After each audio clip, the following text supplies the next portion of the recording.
A los que ya tenéis una edad, el nombre de Antonio Tejero Molina os resulta familiar. Y en este caso, porque hay nombres que trascienden las generaciones, a los que no la tengáis, a los que no hayáis rebasado los 40 o siquiera los 30 años, pues también es un nombre que os resulta familiar, a diferencia de otros nombres de la historia reciente de España que van cayendo en el olvido por la propia idiocia de las nuevas generaciones, de parte de las nuevas generaciones, el desinterés o la falta de cultura política y en parte por el propio signo de los tiempos. Antonio Tejero Molina es perfectamente recordado. Debería ser recordado no solamente por su participación en los hechos que devinieron en la toma del Congreso de los Diputados el 23 de febrero de 1981 a las 6:20 de la tarde, mientras se procedía a la primera votación para la investidura del entonces candidato a la presidencia del gobierno Leopoldo Calvo Sotelo, sino que debería ser recordado también porque fue uno de los responsables de la Guardia Civil de la época más esforzados y que más éxitos cosechó en la lucha contra los criminales y contra las alimañas etarras de ultraizquierda de la banda asesina ETA, en función del número de comandos que desarticuló, que detuvo, y desgraciadamente también de los entierros de guardias civiles, de sus hombres, que tuvo que presidir. Se hizo célebre en aquellos tiempos porque besaba el féretro de sus hombres, caídos en actos de servicio, caídos por defender a la patria, bajo las balas o las bombas de las alimañas criminales, asesinas y terroristas de ETA, en las que ahora Sánchez y los socialistas o los sanchistas se apoyan para gobernar y pretenden seguir apoyándose para gobernar. Y digo esto porque Bildu, el socio preferente de Sánchez, porque son los únicos, ni siquiera Sumar o los podemitas, los comunistas podemitas, le han dado todavía, le han subido el dedo, ¿no? O no se lo han bajado. Los únicos que le han dicho sí a todo sí, Buana, han sido los bildutarras que llevaban asesinos y alimañas condenados en firme por asesinatos a un fulano como Tegui, que va a ser el próximo Lendakari, sí, Ortúzar, entérate, PNV, enteraos, va a ser el próximo Lendakari porque los socialistas le van a apoyar, que es un tipo cuya ficha policial hemos conocido hace escasos días gracias al buen trabajo de los compañeros del diario El Mundo. Gracias a un trabajo por el cual sabemos que participó no en 4 secuestros, como algunos recordábamos, el de Artiach, el de Luis Abaitua, que fue el único por el que fue condenado, el intento de secuestro de Javier Rupérez y de Gabriel Cisneros también, sino otros 5 más. Un total de 9 secuestros, y por ordenar, según se dice en esos papeles que ha publicado El Mundo, el asesinato de un político de UCD, pues de aquellos finales de los años 70, Juan de Dios Doval. Padre, por cierto, de un compañero nuestro que lo fue durante muchos años en Onda Cero Radio y que creo que ha concedido en los últimos días alguna entrevista al diario El Mundo, me parece, o algún otro periódico. Estas alimañas son los socios de Sánchez. Bien, pues contra estas alimañas luchó valiente y bravamente, entre otros muchos miembros de las fuerzas y cuerpos de seguridad del Estado y del Ejército, el teniente coronel Antonio Tejero Molina. ¿Por qué exteniente coronel? Bueno, pues porque fue juzgado, como sabéis, por aquellos hechos, condenado a 30 años de prisión, cumplió religiosamente la parte de la condena que le tocó cumplir. Se le ofreció un avión, os lo he contado aquí varias veces, os he contado muchos retazos de aquello que se dio en llama al golpe que no fue tal, que fue otra cosa. Os he contado cómo a Tejero se le ofreció un avión para huir de España, como si fuera un delincuente, como la rata esta que huyó y que tiene ahora en sus manos el futuro de España en el maletero de un coche. Y Tejero se negó. Tejero, que es el mismo teniente coronel que lo era, que cuando al mediodía, a las 12 del mediodía, ¿no? Más o menos, a las 11:30 de la mañana del 24 de febrero del 81, aquello ya, bueno, pues devino en lo que devino y se disolvió todo, se puso a la puerta del Palacio de la Carrera de San Jerónimo y fue despidiendo uno por uno a sus hombres, a los 400 guardias civiles que habían entrado con él. Algunos, pues casi se les saltaban las lágrimas y le manifestaban su preocupación. Y él dijo, no se preocupen porque ustedes han cumplido con su deber y con las órdenes que se le han dado. Yo voy a pechar, que os he dicho en muchas ocasiones que es un verbo en castellano que nos parece fascinante, voy a pechar, porque implica, es muy gráfico, ¿no? Voy a hacer recaer sobre mis hombros, sobre mi pecho, la pues condena probablemente de 30 años de cárcel, que fue la que le cayó. De muchos años de cárcel, mientras ahora hay delincuentes, asesinos, criminales y ladrones que están esperando a que Puigdemont baje el dedo o lo suba para que se produzca esa amnistía que les va a poner a todos en la maldita y en la puñetera calle, o les va a liberar no solamente de cuentas pendientes con la justicia, sino que además va a borrar su delito y va a deslegitimar a los tribunales de un Estado de Derecho como es España. Tejero es noticia porque a sus 92 años ha tenido... No quiero estropear este editorial con ninguna palabra malsonante. Ha tenido narices, ha tenido arrestos para irse andando al juzgado y presentar un escrito al fiscal general del Estado denunciando a Pedro Sánchez Pérez Castejón. Y alguno dirá, ¿por qué? Joder, ¿y por qué no? ¿Por traidor? ¿Por malbaratar la unidad de España? ¿Por malbaratar España, malvender España a cambio de 7 miserables monedas de plata? Judas por lo menos se vendió por 30, este se va a vender por 7, para estar media hora más en el poder, que va a ser lo que va a durar, porque aunque sea investido el próximo 27 de noviembre, unos días antes, cuando tenga bien Francisca Armengol, su empleada, convocar la investidura, siguiendo las órdenes del señorito, aunque sea investido, va a durar media hora porque va a ser una legislatura ingobernable. A cambio de eso, va a entregar el futuro de España.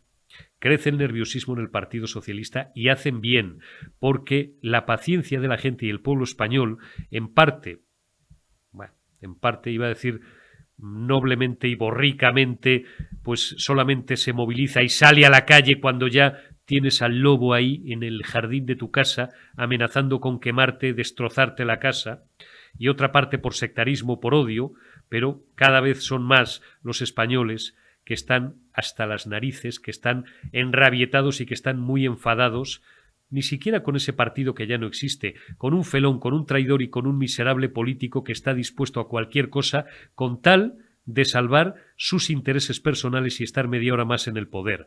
Pues Antonio Tejero ha dado un ejemplo y ha hecho lo que no han hecho otros compañeros de armas, por cierto, que son muy tuiteros, escriben ahora muchos, porque esto es muy guay, o sea, que dicen los más jóvenes, escriben en las redes sociales, pero debería darles vergüenza el uniforme que llevan. Y, por supuesto, toda o la práctica totalidad de la casta y de la clase política que no han hecho lo que ha hecho el teniente coronel Tejero como un ciudadano particular. Con 92 años, denunciar al presidente del gobierno. Ahora os lo vamos a contar en conversación con Álvaro Romero. Pues arrancamos ya esta primera retaguardia de la semana de este lunes 23 de octubre de 2023. Y tengo yo una especial satisfacción en saludar a un gran amigo y darle, bueno, la bienvenida, no porque esta es su casa, como él sabe, pero a Periodista Digital y a La Retaguardia. Don Álvaro Romero, ¿cómo estamos? Feliz semana. Buenas tardes, muy bien. Para mí también es un placer estar contigo porque siempre da gusto estar en casas amigas y con amigos. En casas amigas y con amigos. A mí me ocurre lo mismo cuando voy a la tuya, es más el jueves, y aprovecho para recordároslo.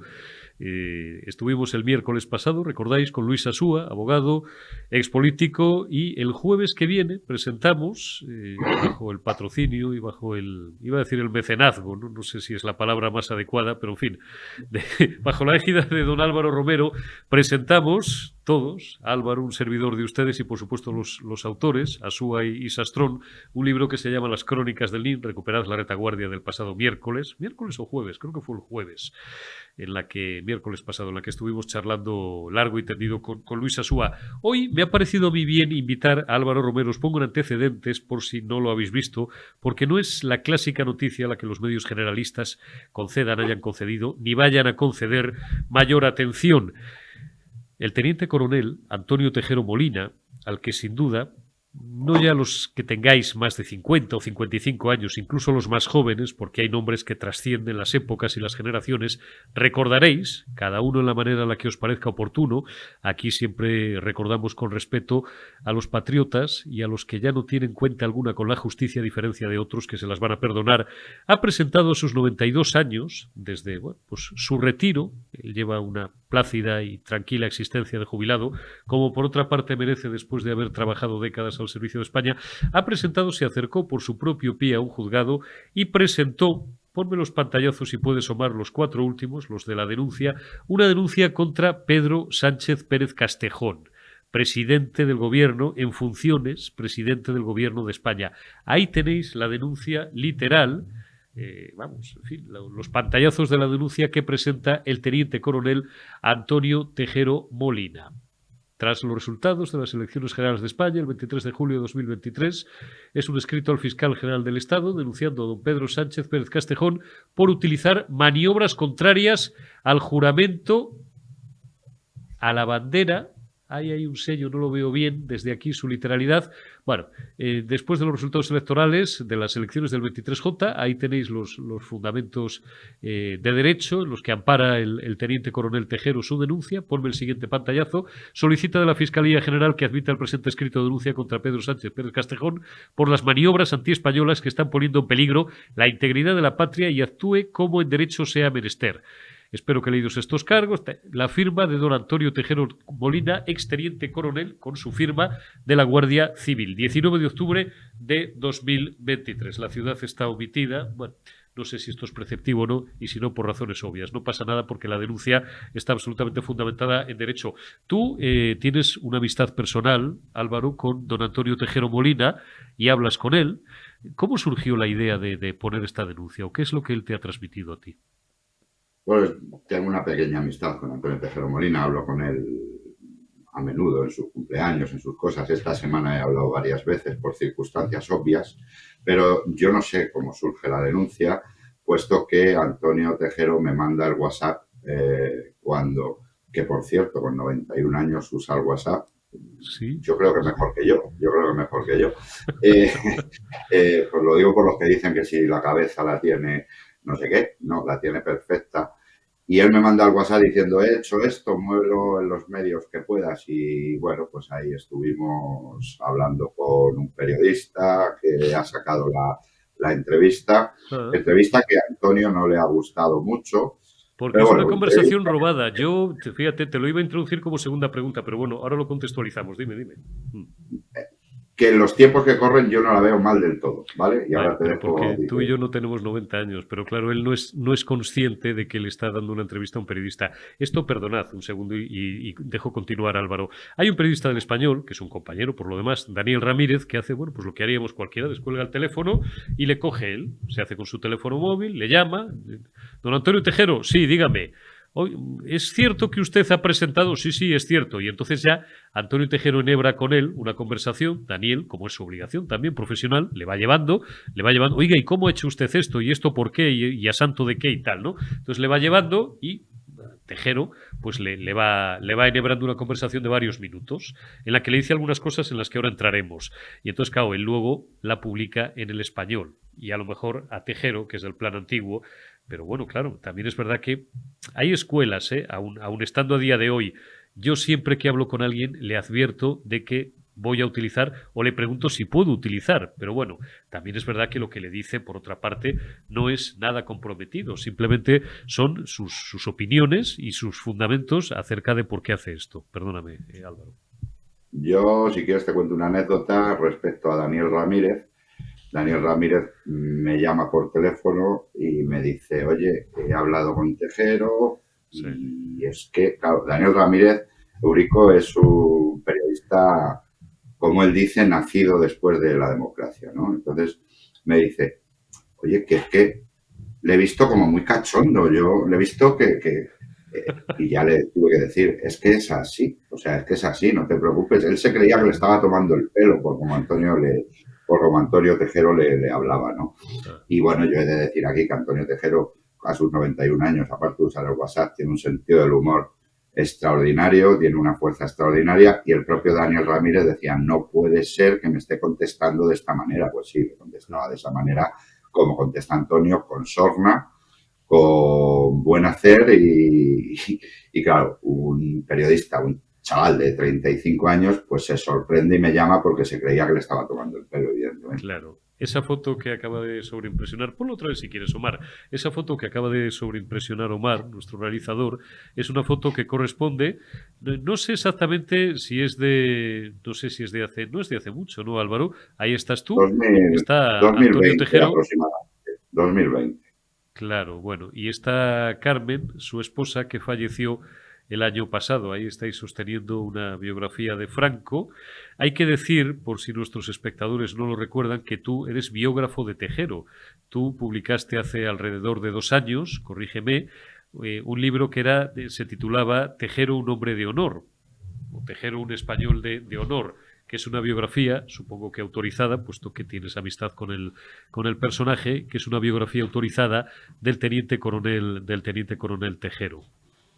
Me dejas hacerte una pequeña matización, nada Todas más las que al quieras. respecto, que no es una biografía exactamente, sino una biografía, un ejemplo de honor pues, de todo el proceso desde el 23 de febrero del 81, el juicio, su encarcelamiento y su estancia en prisión, que también fue digna de algunos hechos de honor. No, o sea, yo no trato una biografía como tal, Ya, nace en el seno de esta familia, ya. no, es a raíz de los hechos del 23 de febrero, sí es autorizada, y aprovecho para decir, ya que me das esta gran oportunidad, que en ese libro hay fotografías inéditas, puesto que me las pasó el propio Carmen, pobrecita, era una gran mujer, y Antonio Tejero, y ha quedado un libro bastante digno respecto a la sentencia, a su comportamiento en el juicio y luego en prisión y posteriormente en libertad, porque,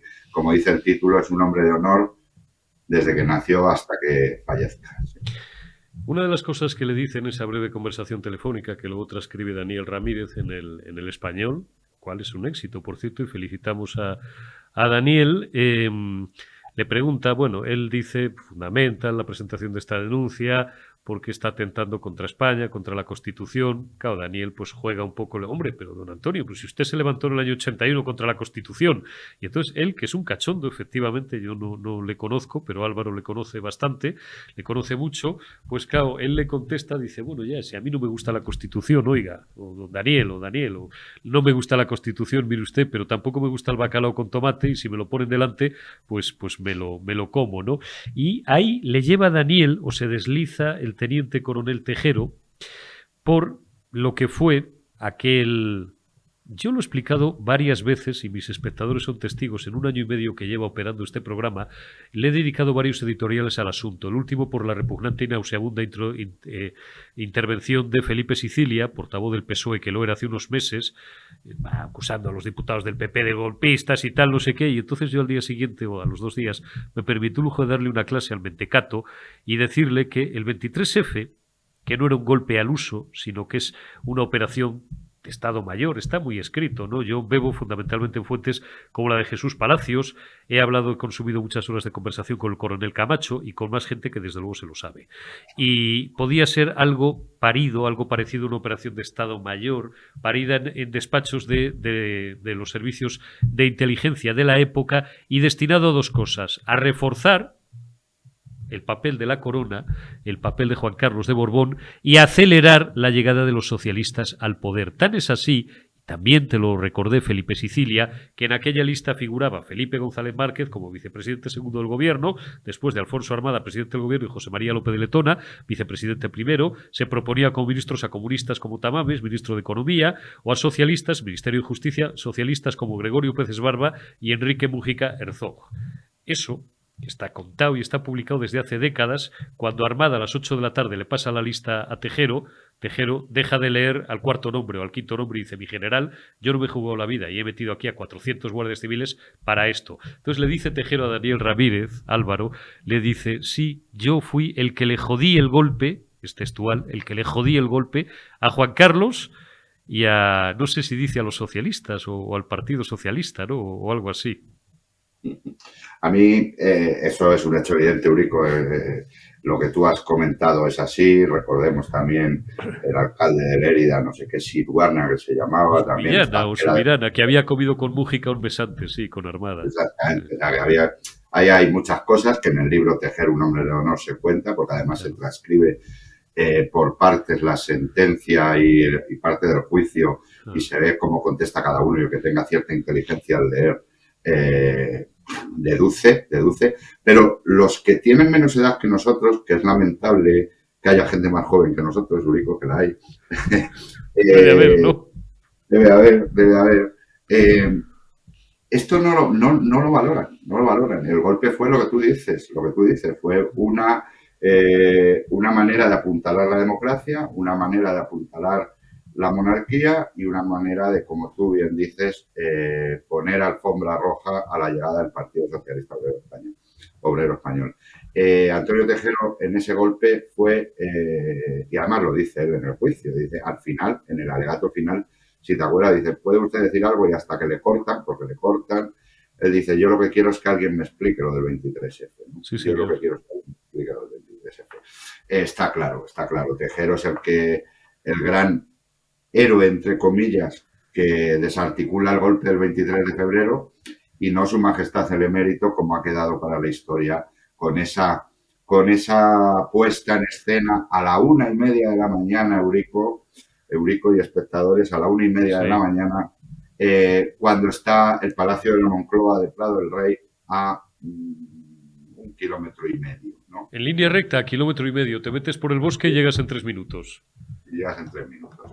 Está demostrado que eso está grabado desde las 8:30, 9 de la noche y que se espera, pues porque hay que esperar acontecimientos, que era el propio Tejero el que había abortado el golpe del 23 de febrero. Es un hecho evidente. Claro. Es un hecho evidente. Y porque el Y rey bueno, quería te hablar cuento, con todos los capitanes generales. ¿Te acuerdas, Álvaro? Que hay dos que le tienen esperando pues casi hasta pasadas las 12 de la noche, que son Campano López en Valladolid y Elízaga Prieto en Valladolid, Zaragoza, a las doce el y de media Zaragoza o no no me sé qué hora acordaba, el era, de ¿no? Y ya Valladolid, a el de partir de ahí ya Valladolid. sueltan la cinta. Exactamente. Te cuento otra anécdota al respecto de esto. Hace 2 años o 3 años, te la voy a pasar por si la quieres poner en otro momento, porque ahora no Sí, me da tiempo a me pasártela para que la interesará. pongas. Luego me la Te la voy pasas. a pasar ahora en cuanto terminemos. Hicimos un acto de homenaje a Antonio Tejero en Cartagena con el historiador Francisco Torres, con el periodista Luis Fernández Villamea, Sí. y entonces le invitamos a ir, pero no pudo porque ya está muy mayor, tío, y que hay veces que dice, mira, dejadme en paz ya de tanto Claro. viaje y tanta cosa, ¿no? Y, Es que son y le 92 dije, bueno, pues años. mándanos algo para tal.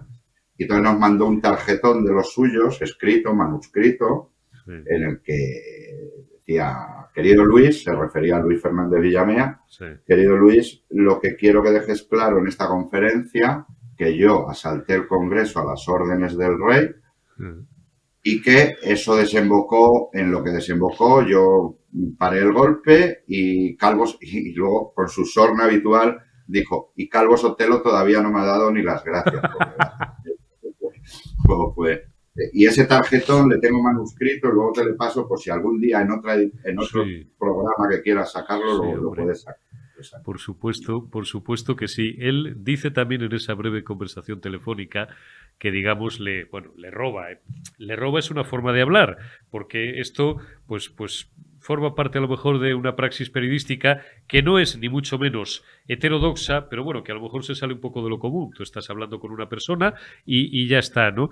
Lo digo, insisto, y vuelvo a felicitar a Daniel Ramírez por, oye, por tener el scoop de ser la primera persona que en muchísimos años ha conseguido publicar bueno, una suerte de entrevista con Antonio Tejero, que, como es sabido desde hace décadas, no habla con periodistas. También es verdad que porque probablemente su familia y sus amigos, y no digo yo que fuera una mala decisión, le han tenido, digamos, un poco pues en una suerte de burbuja, ¿no?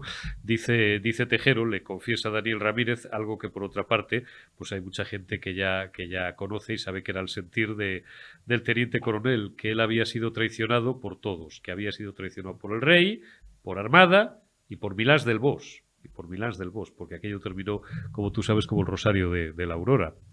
¿Cómo Tejero, supongo que a estas alturas es un hombre tranquilo, en paz consigo mismo, que además desde la Sí, pérdida de su mujer, pues vive, pues eso, como un jubilado más?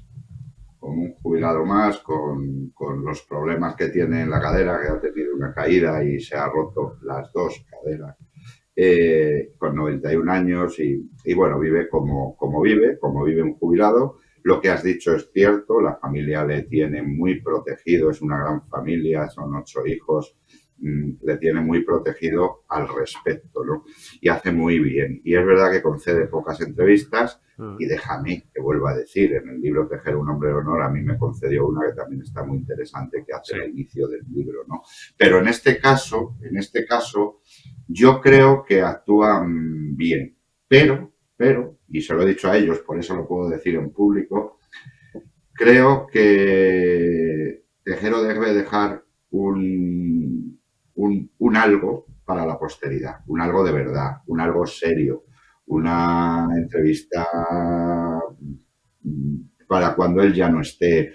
Debe dejar algo serio porque si no se va a decir lo que se quiera decir, como se está diciendo. No sé si me entiendes lo que te quiero decir. Te Debe entiendo de dejar... perfectamente. Yo sé que él, que estoy seguro de que va a ver, porque se le haréis llegar esta grabación y le enviamos nuestros Seguro. respetos, a lo mejor a él no le hace maldita gracia lo que voy a decir. O a lo mejor, porque él es un hombre con sentido de la trascendencia, con toda seguridad, igual lo entiende. Había un formato en televisión, tú recuerdas, Álvaro, hace ya algunos años, Sí. no recuerdo de qué cadena, era un programa que se llamaba algo así como Epílogo. Entonces eran entrevistas concedidas en vida. Recuerdo una de Julio Anguita, recuerdo, bueno, hubo muchas, me ha venido la Anguita a la cabeza, pero hubo varias, ¿no? El Concedidas por coronel Galindo, protagonistas el de la coronel historia reciente de Galindo, España, con el compromiso de ser emitidas solamente después de su fallecimiento. Algunas, pues, estuvieron años en un cajón, otras estuvieron meses. Y igual eso no sería una mala idea.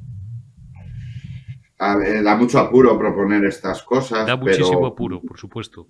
pero periodísticamente por tu parte, históricamente y editorialmente por la mía, Sí. creo que es un documento necesario, porque yo estoy convencido de que Antonio Tejero, de aquella noche famosa, se guarda muchas cosas porque se las tiene que guardar Sin y duda. no está mal que salgan a la luz cuando tienen que salir. Y ya no solo de aquella noche, que es otra cosa de que Antonio Tejero tiene, joder, dice, macho, es que siempre me habláis del 23F. Digo, hombre, Antonio. No, pero podíamos hablar de su historia de lucha contra ETA Exacto, en el País Vasco.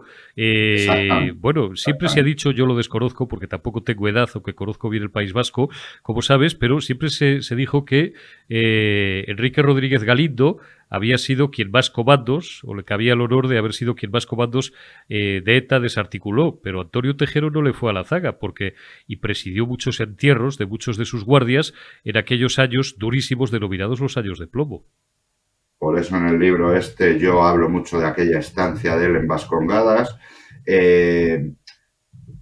Recuerda aquel conflicto que tuvo, que también es muy interesante conocer los detalles cuando él se negó a izar la Ikurriña hasta que no fuera oficial, Claro, ese beso que le daba a sus guardias civiles caídos en los entierros, sí. sus guardias le adoraban.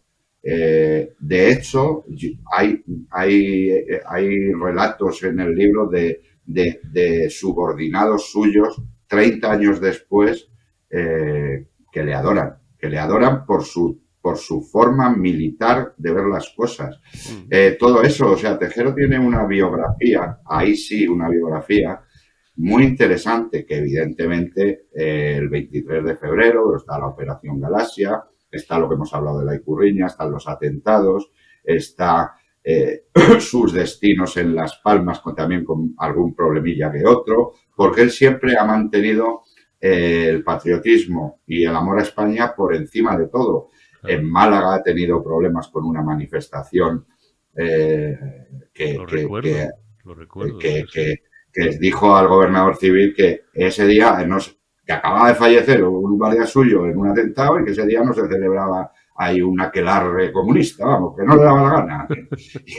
Y se Tiene jugó, figura. y se jugó la carrera. O sea que tiene una biografía interesantísima y creo que nosotros tenemos la obligación de intentarlo, Rico. Tenemos la obligación de intentarlo. Pues lo intentaremos, Álvaro, genio y figura, y que quede como colofón de esta conversación con Álvaro Romero. Hablaremos más del teniente coronel Tejero.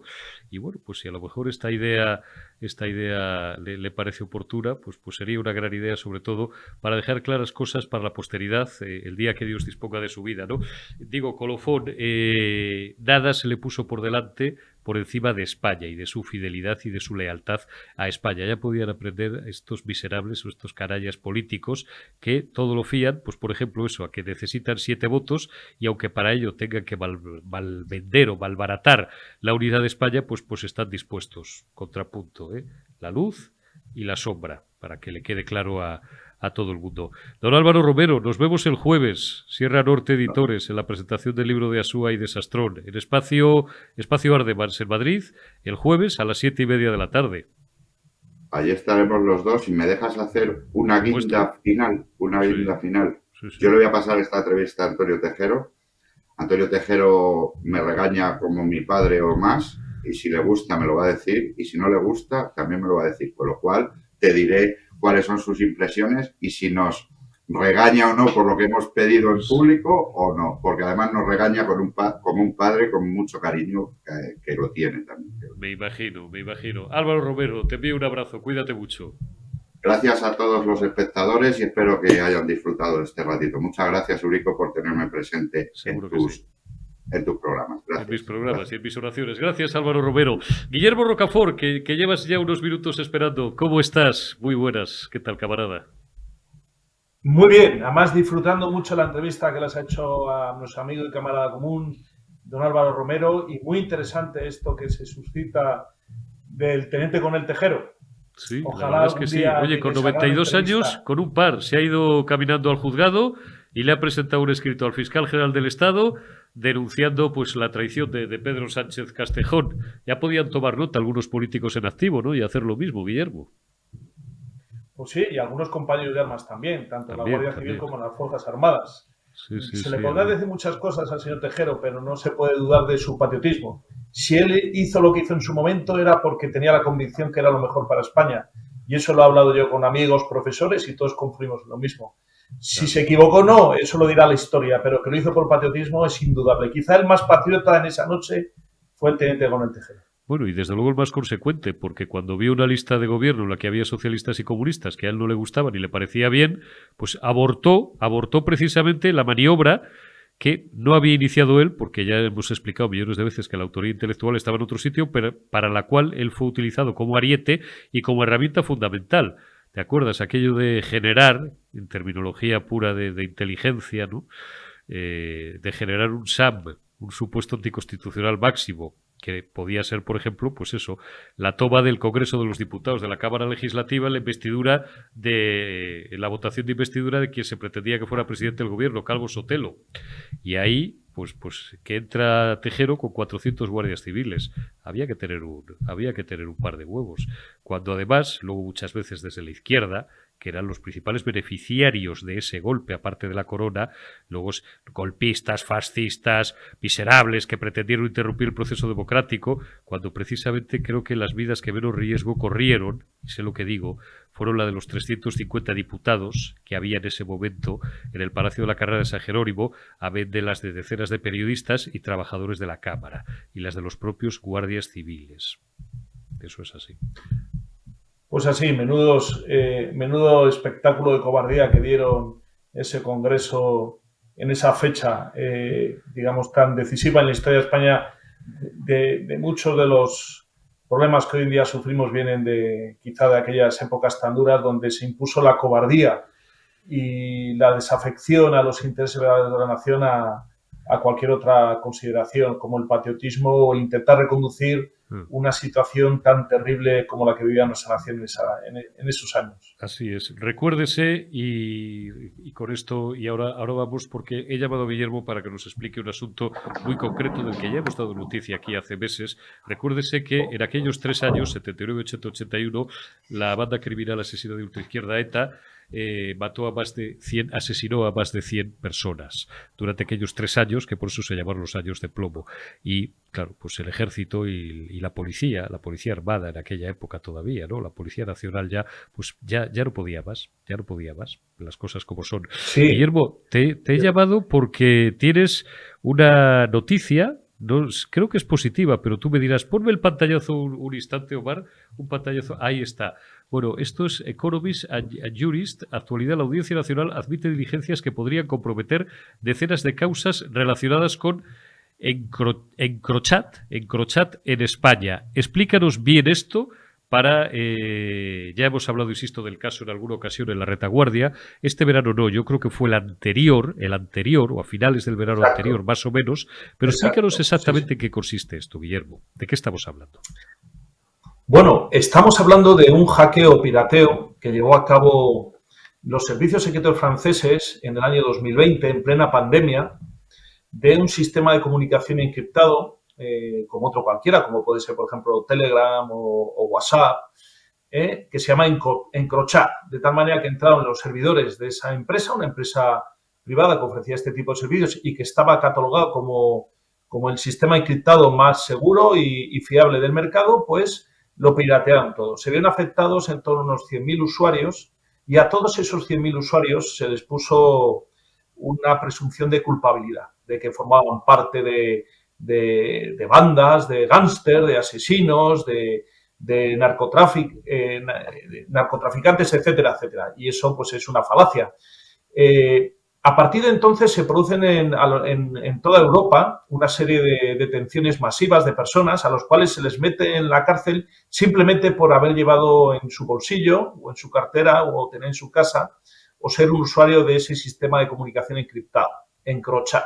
Esto es algo que, de alguna forma, un acto absolutamente ilegal, que vulnera el derecho a la privacidad, al secreto de las comunicaciones, y desde Francia, que son los muñidores de toda esta cuestión, porque también el corazón de los males de Europa siempre suele estar Francia, se propagó como la peste por toda Europa, en el Reino Unido, en Italia, en Alemania, en España.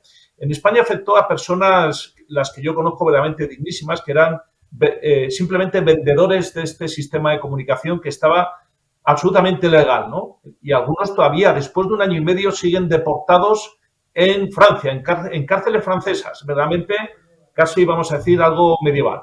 La realidad es que hasta este momento la Audiencia Nacional pues siempre había puesto otro tipo de trabas, de pegas, actuando como un perrito faldero de la justicia francesa, que en ocasiones es lo que ha sido la Audiencia Nacional. Por ejemplo, en el caso del 11M, pero bueno, es lo que nos pasa en España cuando tenemos instituciones que son serviles a poderes extraños. Lo que pasa es que la semana que viene el Tribunal de Justicia de la Unión Europea va a tomar resolución al respecto de este escándalo que afecta, como digo, a unos 100.000 europeos. Y muy probablemente declare la nulidad o ilegalidad del hackeo de Encrochat, porque no es concebible en un Estado de Derecho que se hackee, por ejemplo, el sistema de Movistar o de Vodafone y ya por usar un sistema en concreto se te tache de culpable. En relación a que la semana que viene, como digo, el Tribunal de Justicia de la Unión Europea va a tomar posición y en breve también lo hará el Tribunal de Justicia de la Unión Europea, qué casualidad o que ahora la Audiencia Nacional da un viraje 180 grados y donde antes no cuestionaba o no ponía en duda ese hackeo, ahora parece que se suma a caballo ganador justo en la recta final. Algo que lógicamente lo vamos a evidenciar hasta el punto de siempre señalar, como digo, que hay un español en concreto que sigue preso después de 1 año y medio por culpa de la Audiencia Nacional, del juez Pedraz, y de la el pleno de la sala de la Audiencia Nacional por vender teléfonos móviles. ¿Qué nos encontramos aquí? Nos encontramos con un experimento, como se puede decir que fue el de la pandemia, un experimento a la 1984, donde en la Unión Europea la justicia y la policía, que está totalmente sobrepasada por los delitos, lo único que se le ocurre es organizar montajes como si con esto fuéramos a convencernos de que en Europa pues, se va a vivir cada vez más tranquilo, nada más lejos de la realidad. El hackeo de Encrochat ha sido un crimen de Estado que ha llevado a cabo Francia, que se ha propagado a otras naciones, entre ellas España, con la complacencia de las autoridades judiciales, y no olvidemos, del gobierno español, que ahí estaba el ministro Campo en Eurojust y ahora está en el Tribunal Constitucional. Es un caso también paralelo, vamos a decir, al caso Pegasus también, donde en este caso es, como digo, los servicios secretos franceses los que imponen su razón de Estado, hacen un hackeo masivo y luego cuando les piden explicaciones y hay dudas serias sobre la integridad de esos datos, sus contenidos, lo que es la evidencia de la prueba, las autoridades francesas dicen que ellos se someten al secreto de Estado y que no tienen obligación de colaborar. ¿Qué pasa? Ahora, como digo, la Audiencia Nacional en la recta final se suma a caballo ganador, intenta purgar sus culpas pasadas. Lo que tendría que hacer la Audiencia Nacional es pedir perdón por todos los encausamientos injustos y sobre todo pedir que devuelvan ese español que está allí totalmente secuestrado, deportado por las autoridades francesas y que se abra una investigación de cómo es posible que en España, porque no todas las naciones europeas han colaborado en el caso Encrochat. Ha habido naciones que han dicho, yo con esto no quiero saber nada. Por porque ejemplo, eso ha pesado. Sí. Por ejemplo. Bueno, realmente en el caso hay un equipo de investigación conjunta en el ámbito de Europol, donde está Holanda, está Francia y creo que también está el Reino Unido. Y luego hay naciones que están, pero no están, como España, que están ahí pues para, en fin, en plan colaboracionista. Pero en torno a la mitad de las naciones es en las que no se están produciendo detenciones masivas. Se me ocurre, por ejemplo, Polonia, se me ocurre Hungría, se me ocurre, por ejemplo, Rumanía, Bulgaria, naciones quizá a lo mejor que vengan de la Europa del Este, pero que tienen un sistema judicial mucho más digno del que tenemos en España, ¿no? Aproximadamente, yo creo que más de la mitad de las naciones que están integradas en Europol no han colaborado en ese aquelarre, y son las viejas naciones europeas decrépitas, comandadas por la revolucionaria Francia, la que nos han metido en este ajo, y al final van a tener que pedir perdón e indemnizar masivamente, como digo, a miles de personas que llevan ya 2 o 3 años en prisión provisional, y lo único que saben hacer las autoridades es pues negociar con ellos, presionándoles con su prisión provisional, ofreciéndoles penas de risa a cambio de reconocer su culpabilidad. Cuando en los procedimientos penales en Europa siempre se han distinguido porque hay unas garantías penales mínimas, sobre todo la presunción de inocencia y, ante todo, que no te puedan vulnerar masivamente el secreto de las comunicaciones, ¿no? Eso es realmente... Es un experimento a lo 1984, le pasa a Francia, le ha salido por la recámara, un tiro, y al final, bueno, pues ha salpicado a la justicia y también, no olvidemos, a la policía española, que tendrá que rendir cuentas de cómo ha dado su place o su autorización a una maniobra de la que no se tiene conocimiento en la Unión Europea nunca, como es un hackeo o pirateo masivo por el Estado francés de todas las comunicaciones de unas 100.000 personas, a las cuales han ido ahí buscando selectivamente, sin ningún tipo de criterio, sin ningún tipo de patrón legal, sin ningún tipo de supervisión. No se sabe si la prueba está manipulada o no. Realmente es un ejemplo, y como bien dijo don Javier Borrego es magistrado del Tribunal Europeo de Derechos Humanos en una jornada que organizamos en el Colegio de Abogados de Madrid. Esto nos tiene que hacer reflexionar de que tiene que haber límites en el actuar del Estado, porque si lo que ha hecho encrochar Francia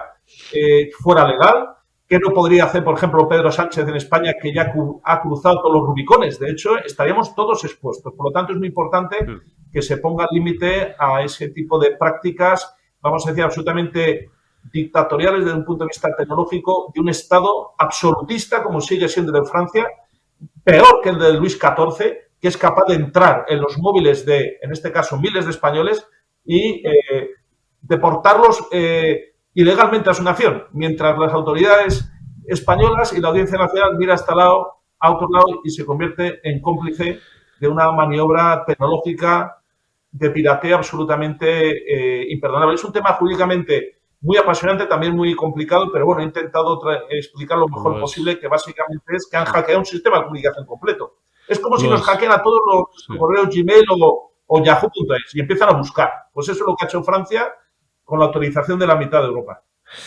Lo has explicado a la perfección, y esta es otra historia, este es otro asunto que no van a encontrar ustedes en los medios generalistas ni en los grandes medios de comunicación de masas, pero que aquí, que somos un medio libre y patriota, sí les contamos. Guillermo Rocafort, te envío un abrazo, amigo. Muchísimas gracias, cuídate mucho y seguiremos este asunto y otros. Sí.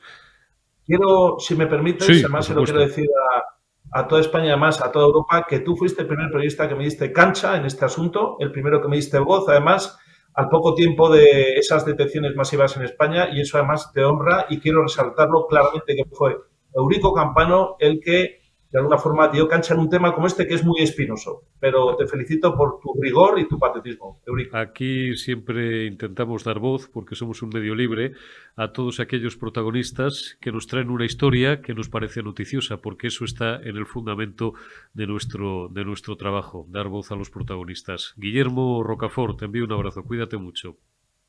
Muchísimas gracias, Eurico. Gracias a ti, Guillermo, y gracias también a todos vosotros. Mañana más y mejor, y si os quedáis unos minutos, pues arrancamos Generación Euro, hoy con Milagros Marcos y John de Zulueta.